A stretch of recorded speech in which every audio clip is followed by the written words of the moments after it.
In this Discovery Live tutorial, we'll take a look at the fundamentals of direct editing, changing your view, and some settings like how the mouse works. Let's go ahead and start with the sample heatsink. First, let's understand how to spin, pan, and zoom. All of these involve pressing down on your middle mouse button or your scroll wheel. Notice I'm using a mouse. A touchpad on a laptop will not be sufficient. Here, as I press down on the middle mouse button or the scroll wheel, the model is sent into spin mode. Notice there is a spin center, and that is based on the location of my cursor. If my cursor is over this face and I go into spin mode with the middle mouse button, that is the center of spin, etc. to wherever I have the mouse. If the mouse is off in white space but close to the model, it might put a spin center on the nearest point of the model. Get too far away from the model and it'll set the spin center as the middle of the model. If I hold down the control key and the middle mouse button and I move the entire mouse up or down, it'll zoom in and out. Notice it's zooming in and out of the left side of the screen. That's because that's where my cursor is. Notice I am not scrolling the mouse wheel up and down. That is not the default zooming. If I put my mouse over the center of the model, hold down Control and the middle mouse button and move my mouse down, it'll zoom in on that point. Instead of holding Control, if I hold Shift and the middle mouse button, that will allow me to pan the model up, down, left, right, etc. And from there, I can use the Control with the middle mouse to zoom back out. Before showing you where to change the mouse settings, I'd like to show you some viewing techniques. Down in the bottom left is a world origin widget. If I click on any of the arrows, it'll rotate the view to that direction. If I click on an arrow that's already pointing at the screen, it will rotate 180 degrees. If I click on this circle around it, it'll rotate 90 degrees. And I can drag that to have more control over how much it's rotating. There is a default view called the Home view found in the Design tab along with some other tabs across the top. The keyboard shortcut for this is H. So you can hit H for Home and it'll return to this original default ISO view. Z on your keyboard is also a default for zoom. If I were to select a face by clicking on it and press Z, it zooms in on that. If I click in white space so nothing is selected and I click Z, it zooms all. If I hold down the left mouse button and drag a box around a set of faces to select them and then hit Z, it zooms in on those faces. Hit Escape to clear my selection, Z again, and it zooms all. If there's a planar face I want to view head-on, I can select that face and hit V on my keyboard for a plan view. Spin the model, select another face, V for plan view. Z to zoom in on that face. I'll return to a home view with the H key and show you where to change these settings. Under the File menu, you'll notice the Discovery options. In this menu, you'll find settings like Popular in terms of rendering quality and a few other interface options. You'll also notice a Units area. This is where you can change the units for the current document or all new documents, and you can use imperial or metric and different dimensions for length, angle, precision, etc. Navigation is where you'll find the mouse settings.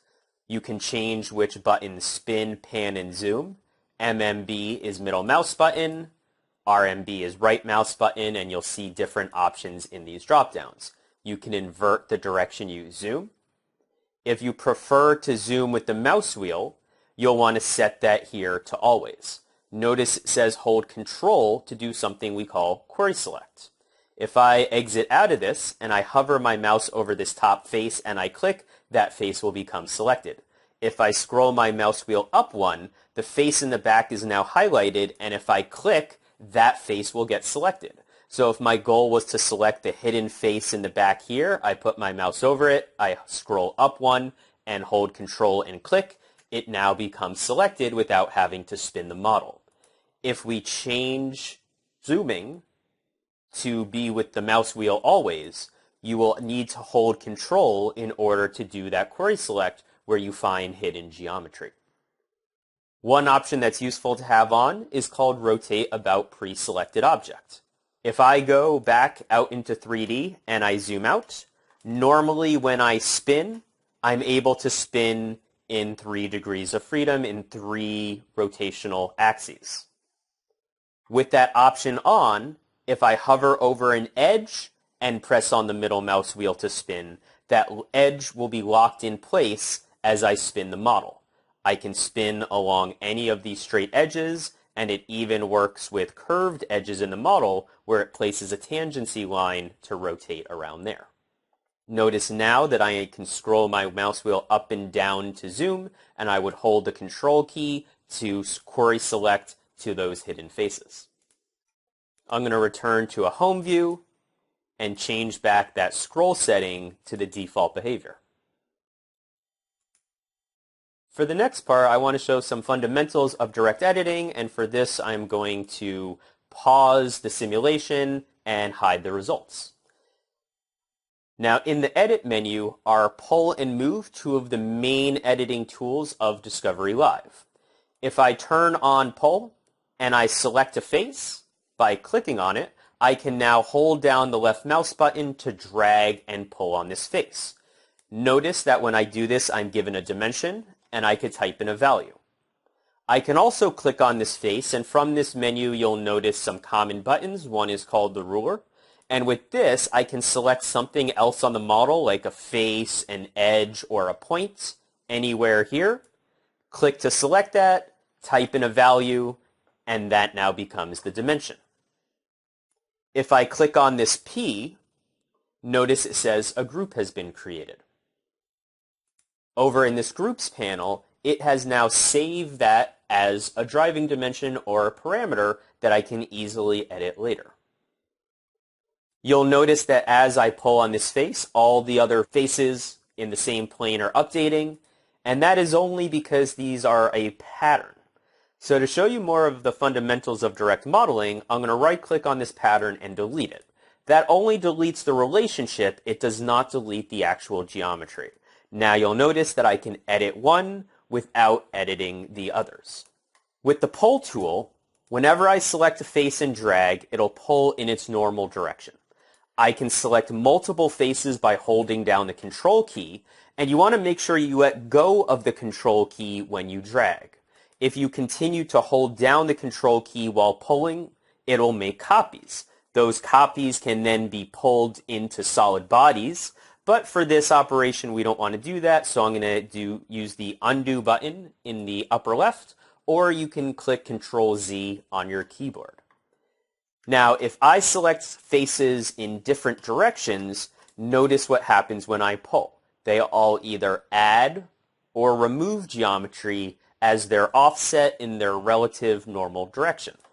If I scroll to the hidden face and select that as well, and I'll do all 4 on these towers, notice that they all offset outward or inward, increasing or decreasing the size of the geometry that I'm editing. If at any time I want to cancel the operation I'm in because I don't want it to complete, if I do not let go of the button on my mouse, I can hit Escape and that will cancel that command. If I forget about that and I let go of my mouse and the operation is completed, that's when I'll need to use the undo button. There's another tool similar to pull, and it's called move. And in some scenarios, move and pull look a lot alike. If I select a single planar face, I now need to pick a direction that I want to move it in. Once I've done that, I can now drag anywhere with my mouse and it will move or translate that face. I can cancel that with Escape as well. I could use the Control key to select multiple faces, pick a direction, and they move. However, the Move tool and the Pull tool work differently when I have a selection of faces selected. You'll remember here, if I switch back to Pull with P on my keyboard, I can drag and offset all of these faces together. If I switch back to Move with the M on my keyboard, here I'm picking a single direction and I'm translating these faces as a group, either in that green direction, in the red direction, etc. The Move tool also has some rotational axes. So if I grab one of these curved arrows, I can drag with my mouse to rotate it. And of course, there is an angle there or a number I could type in. If I hit Escape and I just click on this arrow and type 45 and hit Enter, it'll rotate to that value. I can undo this command, and right now the Move tool is at the center of the selected geometry. Notice I could pick a different arrow and rotate it in a different direction. Now this may not be where I want to rotate around. So if I drag the ball of the Move tool down or up to another location, I can now rotate about that as a center. So wherever the location of the Move handle is, that is the center of rotation. Notice on the top, the two faces are not rotating. They're remaining parallel to the bottom. That's simply because they are not selected. There is not a constraint to set up which would keep these perpendicular. Constraints in Discovery Live are selection-based. So if I hold Control and add those faces into my selection, notice that they now rotate with the rest of the faces. So constraints, the way things are edited, are all selection-based in Discovery Live. Please check out Part 2 for more of direct editing with Discovery Live.